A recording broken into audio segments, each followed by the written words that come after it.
Hi guys, for today's video na rin pagbato na content guys. So mag-intro muna ako guys. So let's go.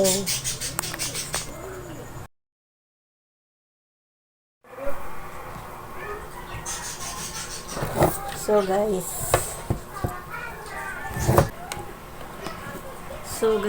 yung tubiran ko guys, ang laman nito guys.